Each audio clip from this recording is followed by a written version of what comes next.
Welcome back. Well, one of my fine viewers just recently asked if I would discuss the care and maintenance of an over and under shotgun such as I've got here. And what I talk about here is also going to apply to most double barrel side-by-sides and single barrel shotguns as well. Now, guns of this sort have particular care issues that really need to be adhered to, lest you destroy a very, very expensive gun. These guns can be among the most expensive guns in the world. This one here is one of the least expensive. This is a consumer-grade Beretta 686 Silver Pigeon, and the MSRP on it is almost $2,600. You know, they don't give these things away, so you don't want to be quickly destroying the gun before you have it for very long. If you take note, these side panels right here, adjacent to the receiver, are very, very thin. These side panels are only about 3/8 of an inch thick. And hidden behind, inside the receiver here, behind the receiver, is a very, very thin inletted area, which is about half of that, only about 3/16 of an inch thick. That's all end grain. And end grain, if you will look at wood microscopically, the end of the wood is like soda straws, and they literally suck. That will suck from capillary action. Any oil that comes in contact with that end grain will be quickly absorbed. It's just like a sponge.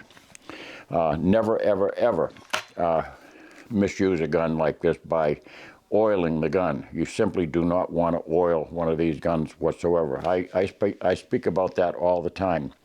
I'll show you how you lubricate the necessary parts that have to be protected from wear, but do not ever oil one of these guns. So let's start out first of all by examining what we have to do to take it down. And when you first get one of these guns, you're going to have to do this because the factory applies a heavy, sticky film of oil, which is meant for long-term preservation in the factory, in the warehouses, and in the dealership. But that should be removed. It's not intended to be taken to field or to be stored in your gun rack. So the fore end here has got an iron underneath. You can see this. You can see this iron. Simply and hold everything very, very carefully, because you don't want to be dropping parts. Once they're no longer supported by each other, they're very easy to damage permanently by dropping them. Pull that iron down, and then just simply pull the fore end straight down, and carefully disengage it, pull it forward and away. Don't just rip it off, because you're going to be scratching the sides of that bluing. There's some sharp surfaces here on that fore end. That fore end metal is very, very sharp. Don't want to subject that to the side of your gun barrel. Now, there's no support here. Don't forget, you just removed the sole support of that barrel from the receiver. Once you disengage that receiver, push your top lever to the side, to the right-hand side, and then carefully break it apart, and again, lower it away. Carefully pull it aside. Don't cause one to engage the other aggressively.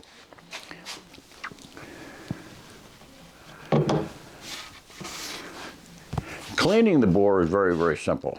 Now, you know, through the years I'll show you this cleaning rod here.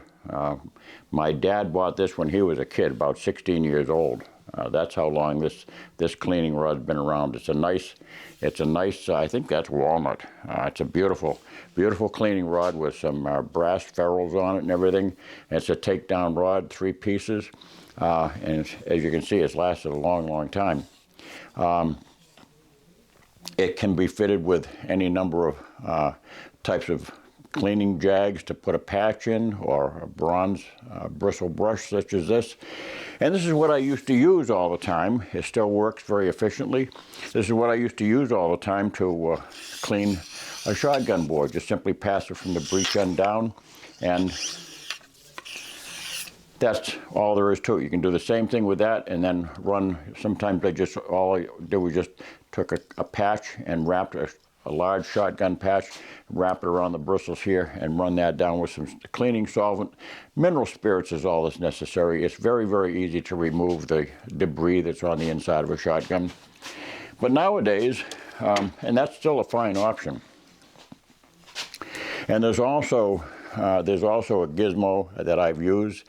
It's simply a long rod that's fleeced all the way down with a brush at the end, and you pass it back and forth.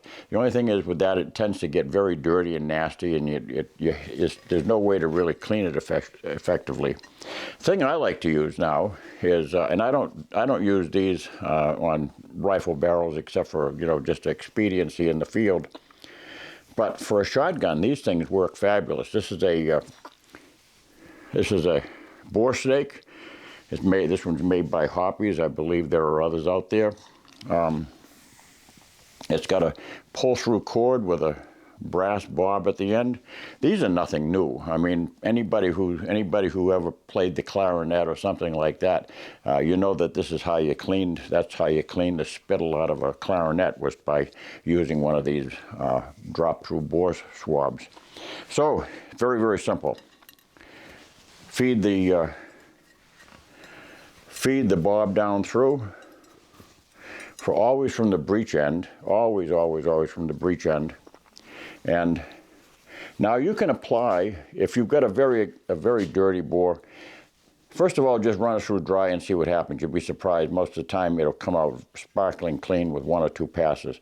But if you have anything stubborn, you can apply some mineral spirits, some solvent to this end of the swab, and that'll help loosen up some of that material. And then afterwards you can apply some oil. After you pass it through a couple of times and you're satisfied that it's clean, you can apply some oil to this end here, this tail end, and apply some oil to that, and not much, and just simply pull it through, and you do with one pass. I've gone through 4 boxes of shells shooting clay pigeons with this, as I showed you when I first got this gun some months ago. I've shot four boxes of clay birds at a time, and the barrels get very, very dirty, and 1 or 2 passes is all that it takes to clean this out. Now, some people fret about plastic residue, getting into the bore and streaking it, things like that. Well, first of all, plastic residue is not harmful to the bore. It's not. If you happen to see any streaks down there, it might be because your bore is not a chrome-lined bore such as these are. So you might get a little bit of streaking. It's not going to harm the bore whatsoever. The plastic is inert, and it's not going to cause any kind of issues with regard to plug bore or anything like that. It's simply a film of plastic. If you're really bothered by it and you want to get it out, then I suggest that you use the old standby technique of using a bristle brush, a good fitting 20 or 12 gauge bristle brush, whichever, or 28, 410, whatever it is, and go to work. Always pass it all the way through and all the way back. Never ever stop it halfway down and get it jammed in, because that's not the thing to do. A certain caution. Be sure you always make sure that your choke tubes are in, make sure they're in the bore, and make sure that they're snug. When I say snug, I don't mean wrestling with the wrench and turning it into any particular torque level or anything like that. Just when you turn these choke tubes in, you just simply wind them in and give them a firm turn, and that's it. That's all you need to do. And make sure that they're snug before you go and clean the bore. Again, never ever clean the bore without those choke tubes in place. And save yourself some work when you're cleaning a gun that has a full choke tube in it. Take the full choke tube out and put in a more open choke, such as a improved cylinder bore choke or something, because that won't drag on that when you're pulling that bore snake through. That'll come through a lot easier, and then you can clean that choke tube out independently. Just drop it in a cup of solvent, and let it go to town on it, and maybe a few minutes to 15 minutes later, you can wipe it up and clean it off. And then always put just a drop of oil. Now this is Beretta's formulation for their gun, and normally I would use mineral oil, and I still believe you can use mineral oil without any difficulty whatsoever. But just a drop of this formulation on your threads of the choke tube.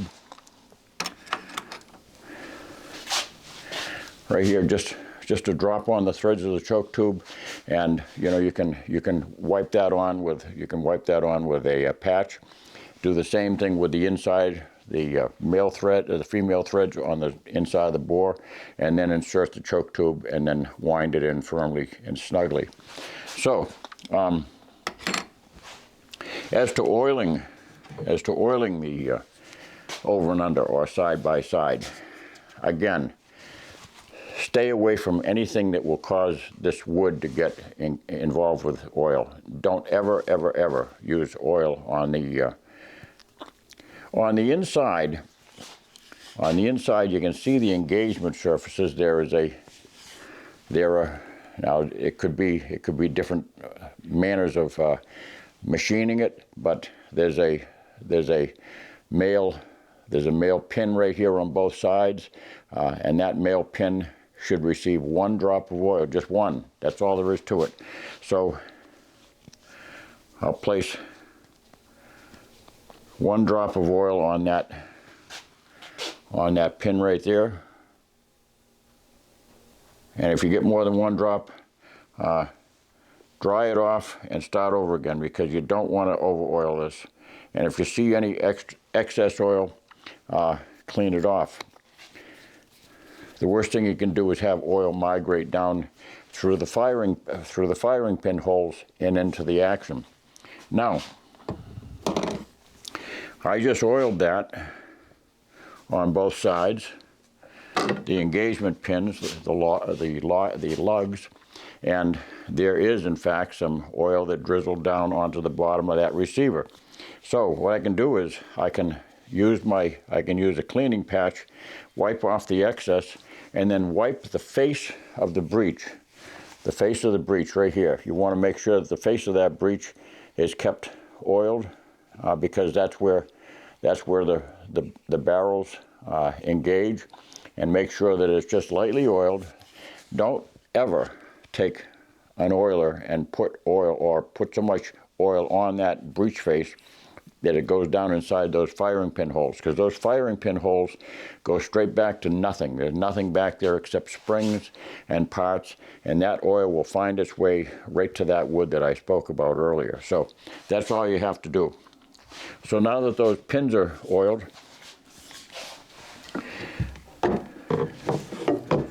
do the same thing with the locking lugs on the bottom of the barrel, where the forearm engages. Just put a drop of oil on that and wipe off the excess. I always tell people that. Wipe off the excess. The amount of oil that you leave on after you wipe it off is more than sufficient to oil it. You don't need to have any more than that. Then on the ejectors or extractors, this gun has got both ejection system as well as an extraction system. Target guns sometimes have just extractors. They pull the cartridges, the shells out after they're fired, rather than popping them across your shoulder. One drop of oil on that pin right there where it engages. You don't have to oil that whole track. That oil is going to find its way. It's going to get into that track. You don't have to over oil it, because again, any excess oil is going to find its way into that wood. So just one drop, and if you see any excessive amount, just daub it up and wipe it off. That's all I do, is just touch the rag, and that'll daub off any excess. That's all there is to it. Then, putting the gun back together is something that can be a little bit tricky. Rather than looking down on the gun as you're trying to put the two parts together, that can sometimes be very, very tricky. always look at the gun, put it down where you can look right at it, and want to get my hands in the right position here. You're taking both parts like this and look at them from the side, and what you're trying to do is put these hooks onto the back of those pins. And at the same time with this gun, you can see the pins where the extractor, ejector mechanism, those have to feed into the front of, the receiver right here. There's a track that those go into. So all at the same time, and very carefully, so that you're lining them up without scratching things. Just feed it down in. Now you can see where the pins on the extractors, the ejectors, are lined up. They must line up with, I hate to do it on camera because it's always a pain. Now you can see where those pins are lined up with the front of the receiver. They're ready to go into that track. Just close them into place. And when you hear that clack, you know that it's in place. Now put your forend on very carefully, slide it on, and it's not locked in place until that iron is fully engaged. Don't think that it's going to snap into place. Eventually, as the gun ages, that will start to snap into place on its own, but always assure that that's pushed in place and flush, because that will certainly cause your barrel to fall to the ground, and you don't want to do that. So before you put it away, you want to make sure these guns do not like to be dry fired. Ruger claims that their red label guns that they made and now are discontinued, they could be dry fired, but most over and unders and side by sides do not favor dry firing. The firing pins can eventually damage the face of the breech.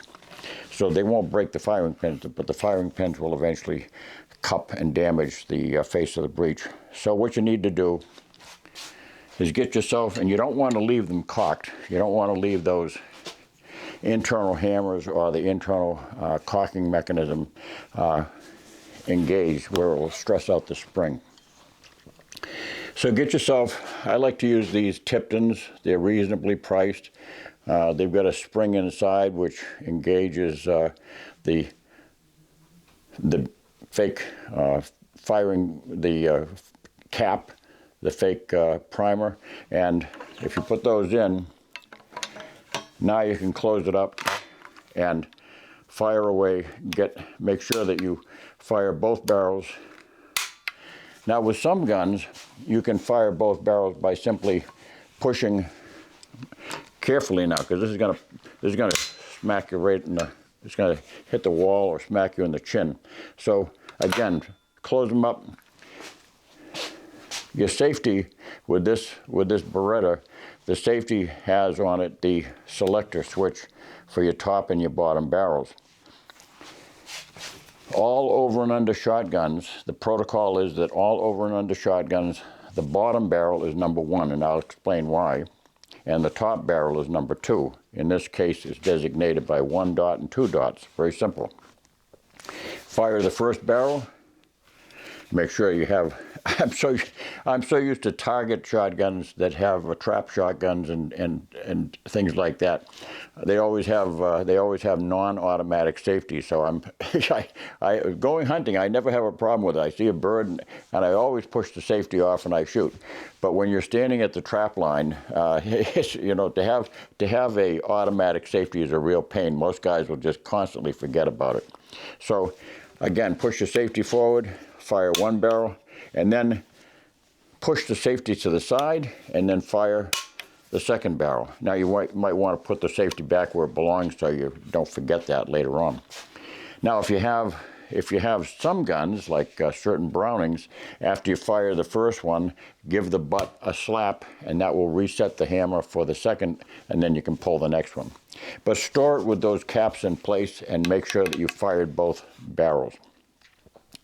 Now, why is the bottom barrel considered barrel number 1 and not the top barrel? That would seem logical. Well, most shotguns fire the number one barrel, no matter what it is. They would fire one barrel far more frequently than both.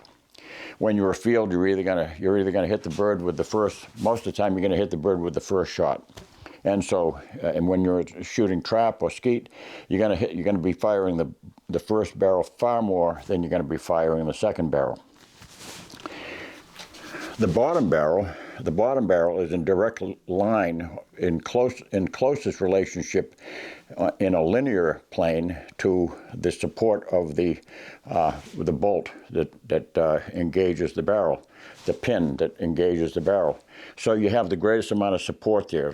There's less lateral torque against that top barrel, which would eventually cause, it's not something to be concerned about, but certainly that can be an issue for a person who shoots, many hundreds of shots.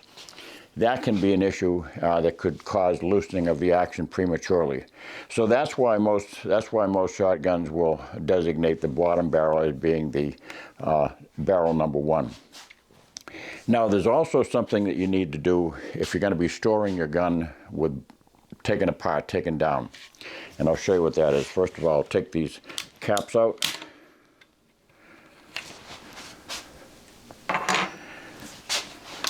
I'll remove this forearm, the fore end, remove the barrels, and that's how you store it back in the case with the fore end placed on the barrel. Let me get it. There we go. Now, it's stored that way. That's the fore end. You'll notice now that the top lever is cocked to the side. Again, that's causing a spring to be under tension all the time, which you don't want to do, and you don't want to damage that by having it bang around inside your case. Inside this receiver, and this is generally true with most over and under shotguns, check your owner's manual. And your owner's manual these days is probably going to be online. That's where a lot of them are doing it now. So you go online, make sure you read the owner's manual, check it out, and you'll notice that on the inside there's a pin right up here. Find a pointer.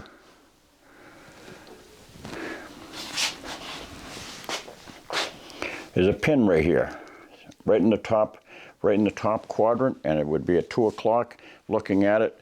And that pin right there needs to be depressed. That pin is depressed when you close the action, and it allows that lever to swing and lock the action up. So depress with your thumb, push that lever to the open position. In other words, you relax the pressure on that pin, press the pin in with your thumbnail, and then release it, and you'll notice that straightens out that lever. So again, it's cocked like that. Just apply pressure to that, more to the open position, depress that pin with your thumbnail, and it will swing straight in. That's all. You don't have to use any tools or anything like that. But take the pressure off it. That's vital. If you don't take the pressure off it, you'll never be able to push those pins in. So just relax the pressure, push that pin, and let it go. Do not, again, I can't stress it enough. Do not start oiling anything in this receiver. Nothing. If you oil that receiver, you're going to really degrade this gun in a hurry. The manufacturer knows what they're doing. This gun was made in the oldest gun factory in the world in Brescia, Italy. 500 years ago they started. They know what they're doing. They say do not allow any oil in that receiver. They know what they're talking about. So don't do it, period. So that's all there is to it. It's very, very simple. Keep it light, keep it simple. Don't get complicated about cleaning a shotgun, or any gun for that matter, as I've told you so many times.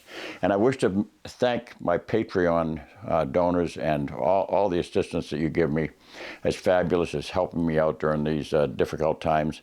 And The weather is going to hopefully warm up in the next few weeks. You know, we're only into the middle of, just beyond the middle of January, and I'm looking hopefully to. We're having a fairly mild winter, but it's very cold out. We're down in the single digits today, so that precludes any range time. You know, it's snuggling up to a gun when it's only about 12 degrees is not something I'm into doing, and especially when there's a wind blowing. So anyway, so that's it. Thank you for all your help. Thank you for subscribing. If you're not subscribed, do that right now along with a thumbs up. Hit that subscribe button. Give me a thumbs up. And I wish to thank you. Stay tuned. God bless.